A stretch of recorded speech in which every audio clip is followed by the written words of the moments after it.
What's up, people? Welcome to the Health is Wealth podcast. I'm your host, Jason Shibley, and this is the show where we talk about the relationship between your health, your wealth, and we're not just talking about the push-ups and dollar bills.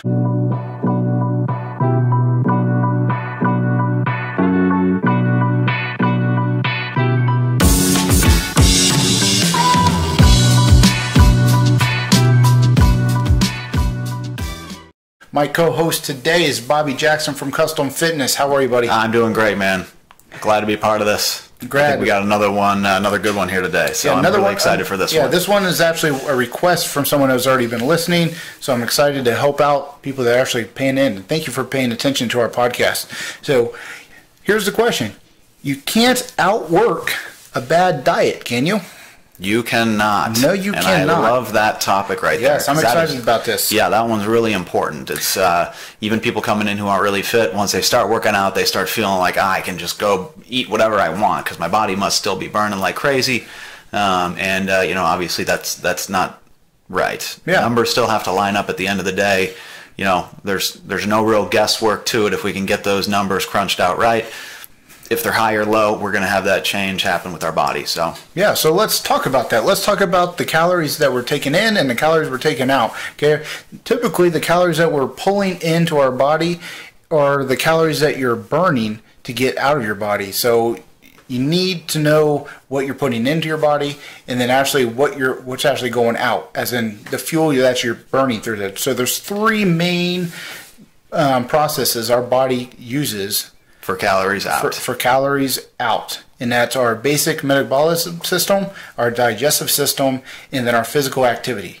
Those are the three basic ones. And we're going to keep this conversation dumbed down so we can actually break down those calories for people. Yeah, that basal metabolic rate, that's going to burn a ton of calories because that's just basically that little furnace that's constantly running in your body, keeping us awake, keeping us moving, keeping us alive, and just slowly churning away with all the normal body processes. So our typical guidelines for the men, they need to maintain their weight is 2,500 calories, which is hit and miss based on what professional you talk to. And then for women, 2,000 calories to maintain their weight. So they typically, on 7 days a week, they need to take out 500 calories out of their daily diet to lose 1 pound a week. Yeah, that's the time frame we like to use. It's a very common one in fitness, rather than a day, rather than a month. Kind of that, that bread and butter time frame is going to be that week. And so over those 7 days, do we need to be up? Do we need to be down? What kind of workouts do we need to do? Even you'll see that, hear that a lot with a weekly split and how people are breaking up workouts. But that holds true with the nutrition as well. So like he said, it's trying to decrease your nutrition by that 500 calories per day. That adds up to that 3,500 by the end of 7 days, and then that's where we can anticipate just a nice smooth 1 pound of body fat loss at the end of that week. Now, there's all kinds of crash diets and things like that, and they might be trying to strip 8,000 calories out of your diet by the end of the week. And if you do that to yourself, you're not only burning fat, you're burning muscle out, you're burning a whole bunch of other stuff. And that's not really the way that we recommend doing any type of body composition type of fat burning. So. Yeah, and a lot of questions I get, why don't I just burn 3,500 more calories and I can still keep eating what I'm eating? And that's where the question lies, is you can't outwork a bad diet. I mean, if you're eating 3,500 calories regularly and you're still trying to burn that means you're going to have to burn another 3,500 calories on top of what you're taking in. And we're not even into the conversation yet of the simple sugars that you don't need to be taking in. Yeah, but one easy way to look at it is to say, with our clients at Custom Fitness, we're going to take a food log and we're going to look at just kind of basic stuff that you eat every day, every week. Most of us, our nutrition doesn't vary a lot. Obviously, there's the occasional going out to eat, new restaurants, things like that. But when we're preparing our own food for lunch, dinner, breakfast, most of that stays the same throughout the week. So if we get a pretty good idea of our average daily calorie intake, we also start picking apart major but fundamental changes we can make in that nutrition. Let's say it's soda, or it's we still like that chocolate bar every night after dinner, or ice cream is a daily occurrence. It's little things like that. It's a surprising amount of calories can be pulled out. Even if we're only taking out maybe 1 or 2 small items per day, that might be plenty to see that 1 pound of body fat loss per week. So it's not about going home and just throwing out all the food you have in your cupboards and starting over with only kale sandwiches. It's really just fine tune, evaluate, understand what you're actually eating right now, and then start slowly pulling stuff out until we get to that proper balance that we want. Yeah, and you hit it right on the head. That's where the calories don't always equal the same. And from a chocolate bar to your piece of fruit that you're eating, those calories you might equal. And we're going to go through some examples there. And we refer to that as nutrient density. So it's that for X amount of mass of food, how many calories are in it, right? So you take that huge head of lettuce versus a little tiny chocolate bar, and the chocolate bar still has more calories, yet that piece of lettuce takes up a huge amount of room. So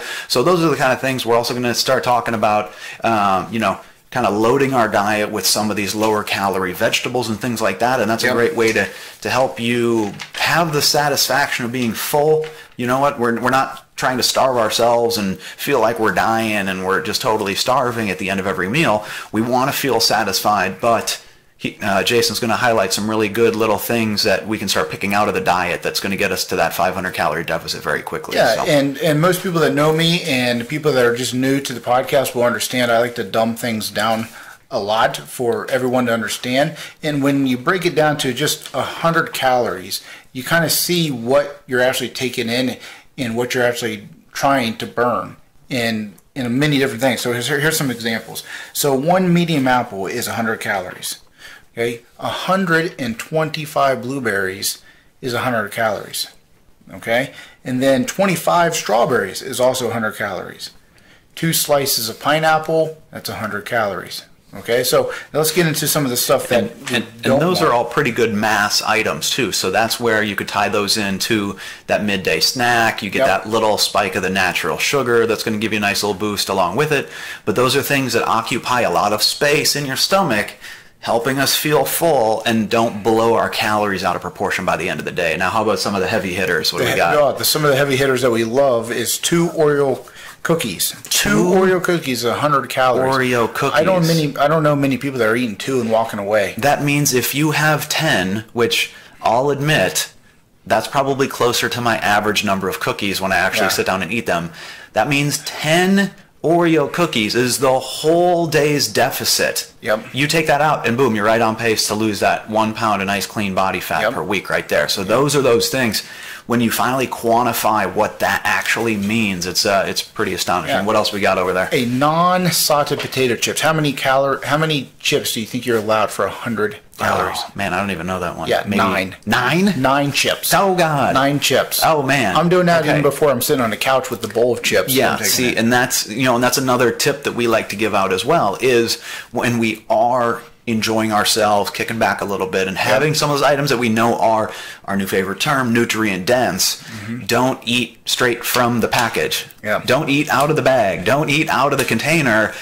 Take the bag, put your chips into that separate container, roll that bag back up, put the damn thing back in the cupboard, and then go and enjoy your TV show or whatever you might be doing. But don't eat straight out of that bag, because then we're losing track of what our calorie count is at. Portion size is completely out of control, and that's when we can get pretty rowdy. Yeah, and that's another way to help your calorie count. If you don't want to literally count every blueberry you're eating or every chip you're eating, is just to have a small tray, a small bowl to put those chips in, enjoy your moment, and then get back on track. That's it. And if your water intake is good, then we can start pushing out some of those bad calories just naturally and stuff, which you should be doing anyways. Here's another fun one. Okay, a small third slice of pizza, pretty much the same slice you would get from Pizza Hut, just of cheese pizza. No pepperoni, cheese pizza, 100 calories. Yeah. Who's doing that? I've never had one piece of pizza. Who's doing that? I don't even think they serve that small of a piece at high school gyms. That's...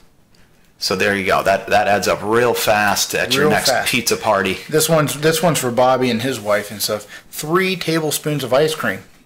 That's 1 lick a piece, pretty much. That's a killer right there. I've also never had that little amount of ice cream in one sitting. So these are all things that, we can still make room in our diet to enjoy ourselves. But keep that close eye on portions because that is so huge. Most people never read the labels too, and there's a whole nother science to that. Yeah, don't just look at that label and say, okay, one serving is 90 calories, I'm good. Make sure you understand, oh wait, one serving is only this tiny amount, and nobody would ever only eat that amount. And then when you multiply it by 10, which is how much you actually have, okay, now we're almost at 1,000 calories of junk. Yeah, let's get to some more positive calories, okay? 14 dry roasted almonds is 100 calories. So that's pretty much a good heavy handful. For anyone, that's a good heavy handful. Now you throw a medium apple with there, there's 200 calories of solid energy that you're putting into your body. Calories that your body can burn in a positive way. Yeah, it's clean, natural calories. You get some good fiber from that apple, and then our other primary component of our nutrition is going to be protein, and we'll talk a little bit more about that in a minute here. But that should be our main focus of every meal and every snack is how much and what is the source of protein. The other benefit to that one is, like Jason mentioned, digestive metabolism also burns calories too. Your body has to burn more energy to break down protein. So not only is it fundamental for building muscle, it actually ends up burning even more calories during the breakdown metabolism process when it's going through your digestive system. So the reason for that is because the proteins are always broken down in the stomach. Your fat calories and your carb calories are broken down through the intestines. So you get that kind of double hit right there when we focus primarily on the protein.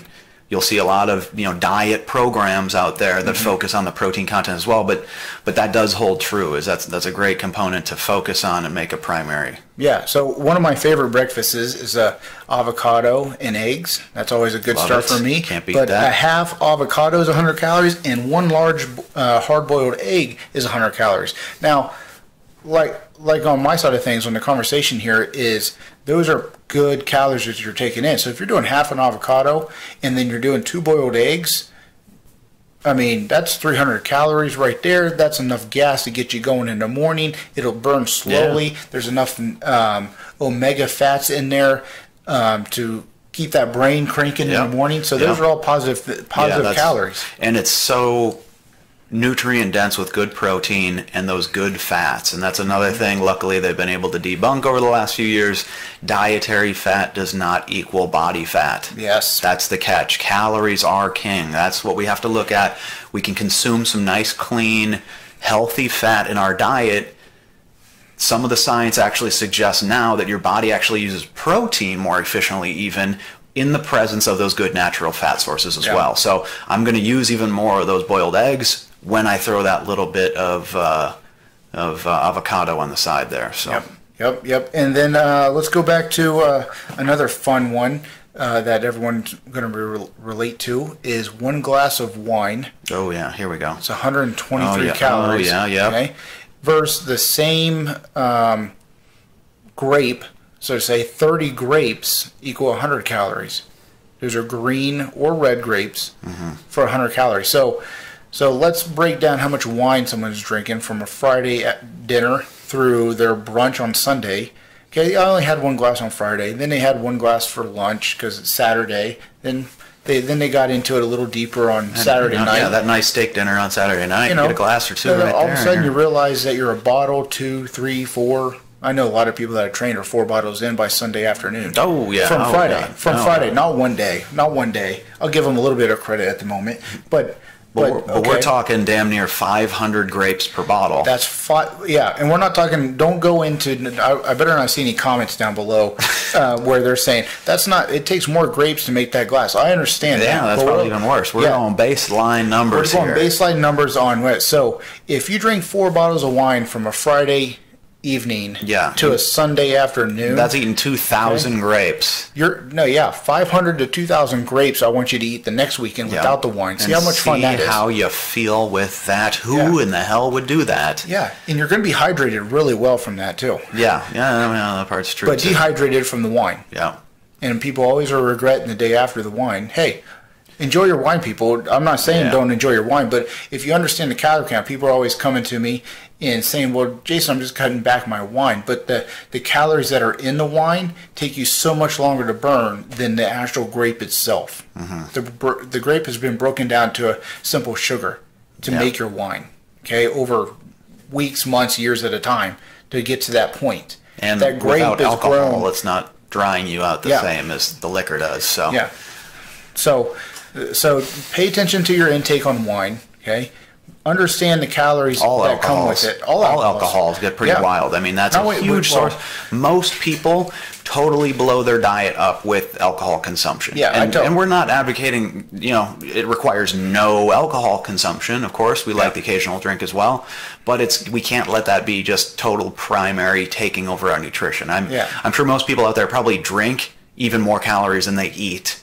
Over the weekends. And so those are the things that... Well, it's the weekend warrior mentality. The weekend warrior. It's that, you hate your job and you're suffering Monday through Friday doing something you don't like to do, and then you just let yourself go physically, mentally, and emotionally over the weekend. We got to try to dial that back in, and that's, Yeah, and that's where before you go out on a Friday night, you need to do those simple physical activities to keep your body going. And we're not going to go into the physical activities to burn so much. That just has to happen. And the biggest thing is when it comes to alcohol is if you're trying to lose weight, it's got to go. You can't have that one glass. Nope, sorry. You got to see some results. There's a lot more that goes into it, but this conversation is strictly on the calories. But those calories are wasted. That's wasted energy drinking those calories. No matter how much you want to enjoy, you have to make major impacts if you want to lose the weight, especially when it comes to alcohol calorie intake. So another one that I like to talk about is cheesecake.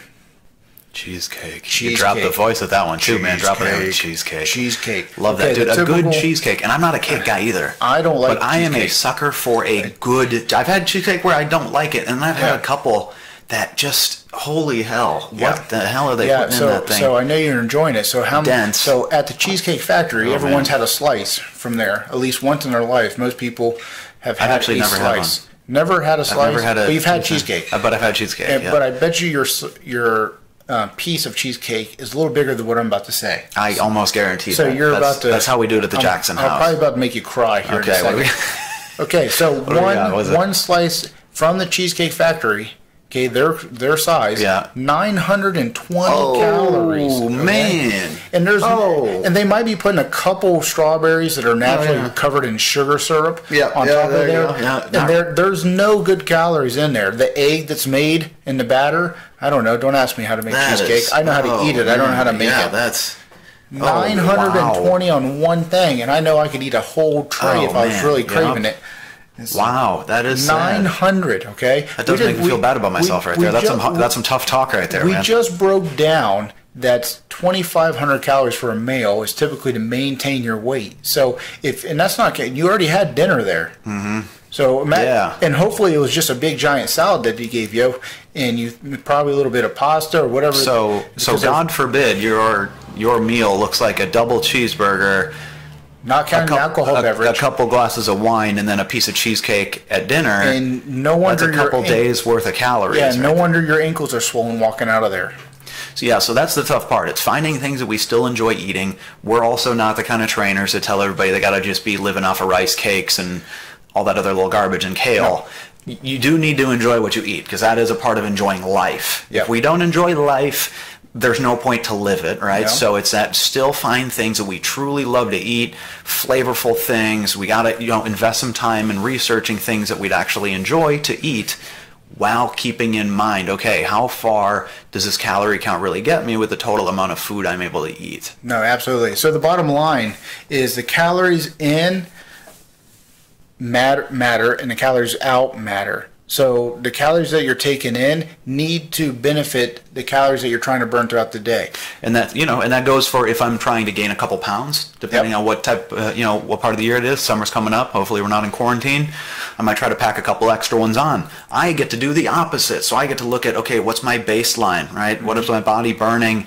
My little exercise routines right now, where is everything kind of just flat?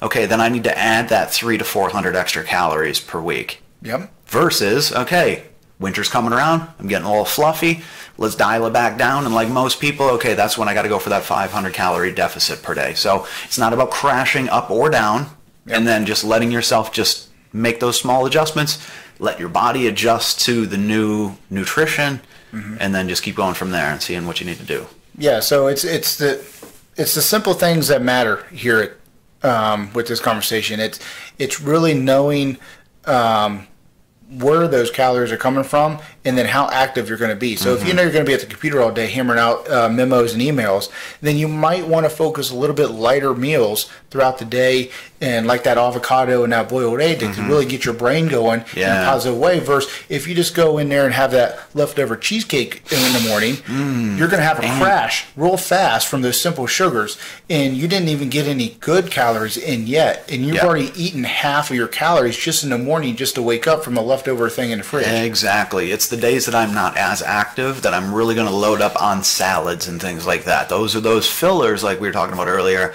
where they're very low nutrient density. So I'm not getting a lot of calories, but I can fill myself with a lot of stuff. Yeah. And that's what's going to save me, because then I don't have to sit there on non-workout days feeling like I'm just shriveling up and dying. I can still feel physically satisfied. I can put some type of little seasoning on them to kind of dress them up. And then I can just fill myself up on those, and I still have that satisfaction of being full, and I'm not going to be hungry. And I know you're a broccoli queen. I'm a broccoli queen. So 4 cups of broccoli is 100 calories. So, and there's a good fiber source with that. We're not going to go into actually the nutrition density of anything today, but just the calories.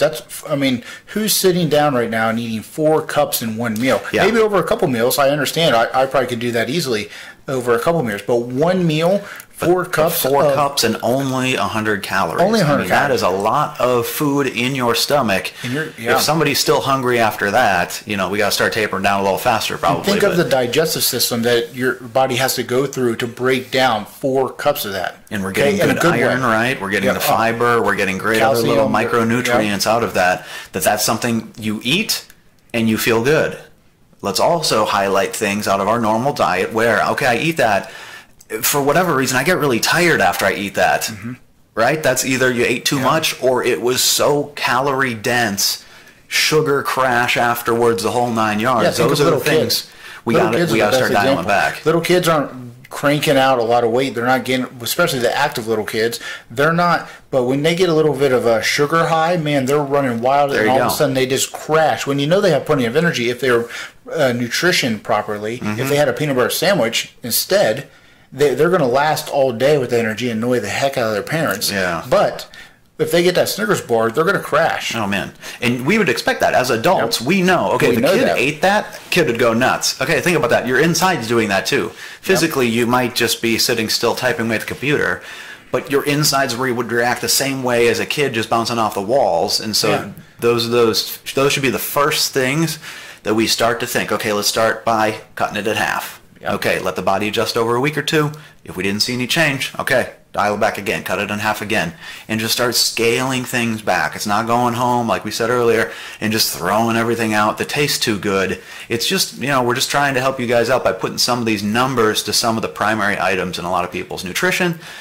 And I think that takes a lot of the stress away too, because most people, there's items you just mentioned. I not off the top of my head, I didn't know what the nutrient density was. The only people that are usually on a Weight Watchers type program are usually watching their calorie intake. They know that one waffle that they're having is such and such amount of calories versus a medium apple, and they choose the bad thing, which they're not talking about the simple sugars at all in those programs. That's why I'm not a big fan of calorie watching programs. I just like people being aware of what calories you're taking in. That's it. Just know what's happening. Just know if you're not losing weight, there's something there. Now, outside of the hormone levels and different situations going on with every individual we run into, there's usually something that's an easy fix on the calorie aspect of things that a basic trainer can fix real quick to actually get their metabolic system cranking again. Exactly. And it's look for those major hiccups in that nutrition.